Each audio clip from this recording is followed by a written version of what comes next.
비가 오는 어느 날 한 여성분께서 사무실을 찾아오셨어요.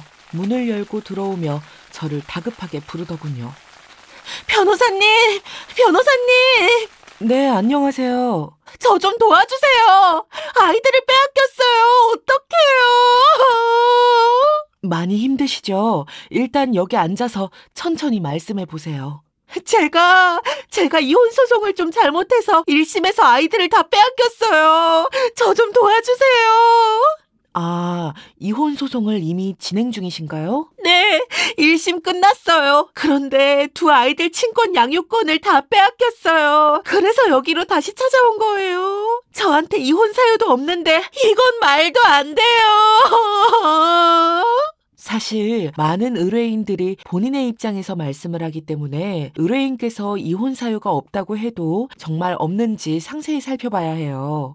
혹시 제가 읽어볼 만한 자료들이 있을까요? 네, 판결문이랑 이런 거 저런 거 다 가져왔어요. 의뢰인은 가방을 뒤져 챙겨온 서류들을 모두 꺼내 보여줬습니다. 소장에 적힌 의뢰인의 이혼 사유는 이러했어요. 아내는 종교 생활에 빠져 가정에 소홀하였고 아이들을 방치하였으며 경제적 낭비를 한다. 아이들에게 라면, 햇반, 과자 등 인스턴트 식품을 자주 먹이고 밥도 제대로 안 챙겨준다. 경제적 능력이 없고 다혈질적인 성격에 감정 기복이 심하다. 아이들이 시험 성적이 안 좋으면 아이들을 때리면서 심하게 혼내는 등 아이들에게 부정적인 영향을 미친다.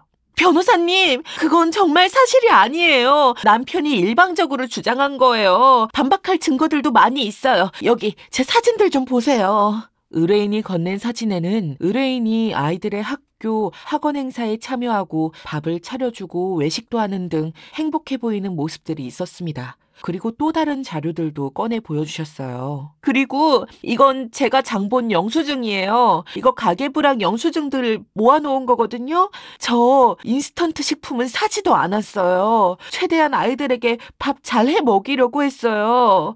그러네요. 그런데 이렇게 증거가 많은데 왜 판결이 그렇게 났을까요? 저도 너무 이해가 안 돼서 판결이 나온 뒤에 확인해 보니까 이런 증거들이 하나도 제출이 안 된 거예요. 그래서 여기로 온 거예요. 아, 네. 그랬던 거군요. 지금 남편이 애들 데리고 시댁으로 가버렸어요. 아이들 만나게 해주지도 않고요. 큰애가 계속 엄마 보고 싶다고 몰래 전화 오고 하루하루 정말 피가 마르고 있어요. 너무 고생이 많으시네요. 일단 자료 넘겨주신 거 다 검토하고 대응해 볼게요. 저희 변호사들이 최대한 해볼 테니 너무 걱정하지 마세요. 네, 감사합니다. 의뢰인이 돌아간 후 이미 1심에서 지고 있는 이 어려운 사건을 신세계로 변호사님들과 함께 살펴보게 되었습니다.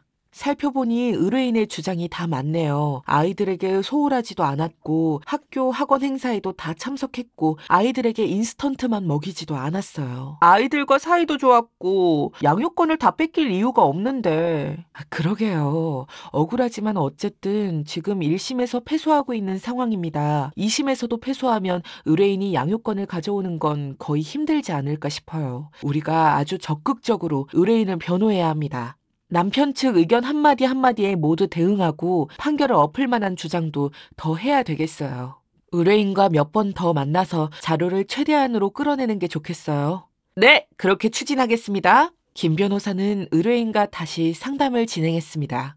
안녕하세요. 저는 이번 사건을 맡은 김 변호사입니다. 2심에서 반드시 이겨야 하는 만큼 이렇게 다시 모셨어요.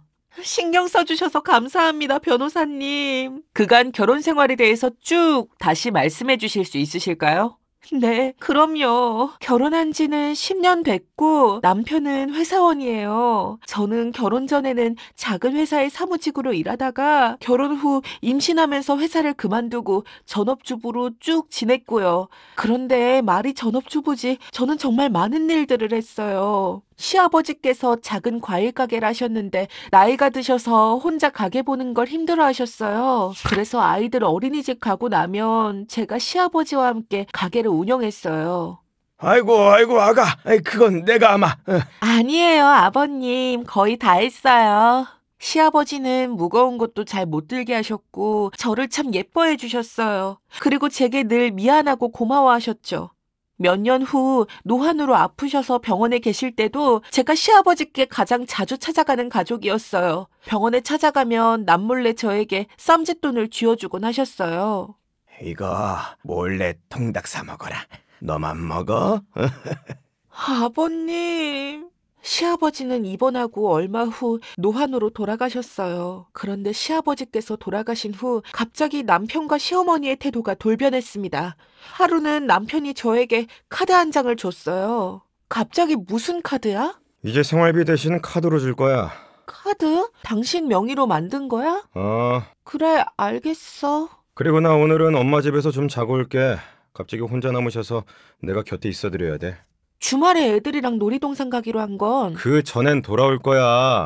하지만 남편은 며칠이 지나도록 집으로 돌아오지 않았고 엄마 집에서 먹고 자며 주말에는 친구들과 골프를 치러 다녔습니다. 그리고 남편이 시어머니 집에서 지내게 된 후 시댁 식구들이 저를 노골적으로 냉대하기 시작했습니다. 제가 시댁에 가기라도 하면 아이고 잘난 며느리 납셨어? 네? 어머님 왜 그러세요? 하루는 홀로 두 아이를 키우다시피 하다가 명절에 시댁에 갔는데 거기서 어처구니 없는 소리를 들어야 했습니다. 네가 너무 잘나서 남편한테 져주질 않으니 남편이 기가 죽어 집에 들어가질 못하잖아. 네? 그게 무슨 말씀이신지. 제가 냉대받고 있는 것을 뻔히 보면서도 남편은 아무 말도 하지 않고 있었습니다. 이미 시댁 식구들과 한패가 된 거죠. 그리고 남편은 생활비 대신 준 카드가 사용될 때마다 500원, 1000원까지 내역을 감시하며 절 옥죄었습니다. 저는 도저히 견딜 수가 없었고 결국 다툼이 일어났어요. 해도 너무하는 거 아니야? 나는 10,000원짜리 옷 하나도 못 사? 네가 쓴 돈은 10,000원이 아니라 12,000원이었고 넌 밖에서 일도 안 하잖아. 나는 주부로서 일하고 있잖아. 애들 라면만 주면서 무슨 주부로서 일을 해? 내가 언제? 남편은 자꾸 저를 나쁜 엄마로 몰아갔고 결국 이혼 소송까지 하게 된 거예요. 아마 남편은 전부터 저와 이혼하고 싶었는데 시아버지 도울 사람이 없으니 참고 있다가 시아버지 돌아가시고 나니 식구들과 작정하고 절 쫓아내려고 한 것 같아요. 신혼 때부터 의견 차이가 끊이질 않긴 했거든요. 네, 정말 힘드셨겠어요. 재산 분할은 상관없으니까 아이들만 제가 키울 수 있게 해주세요. 제가 양육권 못 가져오면 애들은 시어머니 댁에 방치할 텐데 거긴 깡시골이라 아무것도 없어요. 학교도 학원도 병원도 애들 그런 곳에 놔두고 지는 골프 치러 다니겠죠. 아, 그럼 제게 시댁이 어딘지 알려주실 수 있으실까요? 양육 환경으로 부적합하다고 주장해 볼게요. 네네, 알려드릴 수 있어요. 그런데 그런 주장도 재판부에서 들어주나요? 그럼요. 가능한 건 뭐든 최대한 주장해 봐야죠. 큰아이가 보고 싶다고 계속 전화한다고 하셨죠. 그것도 내역을 좀 주실 수 있으실까요? 네, 드릴게요. 찾아봐서 다른 것도 뭔가 있으면 다 드릴게요. 그렇게 억울한 어머니의 양육권을 되찾기 위한 치밀한 서면이 만들어지고 있었습니다. 2심에서 반드시 이기기 위해서 말이죠. 드디어 2심 재판일이 되었고 변호사님들은 다시 한번 재점검을 하며 전투에 나섰습니다. 2심에서 지면 다음은 없습니다. 처음부터 강하게 나가는 방향으로 아셨죠? 네, 알겠습니다. 파이팅! 재판이 시작되고 남편 측은 1심 재판에서와 똑같은 주장으로 밀어붙이고 있었습니다. 저 여자는 종교에 미쳐서 기도비로 수백만 원을 탕진하고 애들한테는 맨날 인스턴트만 먹이고 천성이 아주 게을러요. 그리고 애들 보살피지도 않고 방치하고 자기 기분 안 좋은 날에는 애들한테 막 소리 지르고 화내고 아주 감정적이에요. 애들이 엄마를 굉장히 무서워합니다. 김 변호사는 우리가 계획했던 대로 처음부터 강하게 나가기 시작했습니다. 거짓 주장입니다. 여기 기도비 내역을 보시면 평범한 수준이고 이것은 장본 영수증들인데 인스턴트는 몇 번 사지도 않았습니다. 그리고 이 사진들은 유치원, 학예회, 체육대회, 부모 참관학습, 태권도 승급심사 등 엄마는 혼자서 아이들 행사에 모두 빠짐없이 참여했습니다. 이게 자녀를 방치하는 어머니의 모습인가요? 애들이 엄마를 무서워한다는 주장도 거짓말입니다. 큰아들은 갑자기 시댁으로 보내진 후 수차례 몰래 엄마에게 전화를 걸어 보고 싶다고 했어요. 여기 그 통화 내역도 있습니다. 그리고 시댁은 너무 시골이라 주변에 학교도 학원도 병원도 없습니다. 육아를 하기에는 부적합한 환경입니다. 아이, 그거야 애가 어려서 엄마가 보고 싶으니까 그런 거요. 뭐 시골이긴 한데 옛날에는 다 그런 시골에서도 학교 잘만 다니고 잘 컸어요. 적응하면 또 살만해. 어쨌든 저 여자한테 아이들 절대 못 줍니다. 일단 직업이 없잖아요. 무슨 돈으로 애 둘을 혼자 키우겠습니까? 우리 의뢰인은 얼마 전에 취업에 성공했습니다. 거짓말 마셔! 저 여자가 무슨 능력이 있다고? 여기 취업 증명서입니다. 이미 2달이나 회사에 잘 다니셨고 급여 소득도 발생했습니다. 월급은 250만 원입니다. 에이, 저런 걸 써주는 회사가 어딨어요. 이 사기 취업 아닌가 몰라? 사기 아닙니다. 우리 의뢰인은 남편분 주장처럼 낭비하고 무능하고 게으르며 감정적인 사람이 아닙니다. 우리 의뢰인은 아주 유능하고 자녀를 위해서라면 무슨 일이든 할 수 있는 성실한 어머니입니다. 남편분이 아무리 깎아내리려 해도 이 모든 자료들이 그것이 거짓임을 증명해주고 있습니다. 1심 판결에 대해 다시 한번 생각해 보겠습니다. 2심에서의 치열한 주장 끝에 판사님은 1심 판결을 제고하게 되었고 결국 판결은 바뀌었습니다. 1심 판결에서 몇 가지를 변경하겠습니다. 큰아이는 아내 측, 둘째 아이는 남편 측이 양육하기로 하고 양육비는 각자 부담하세요.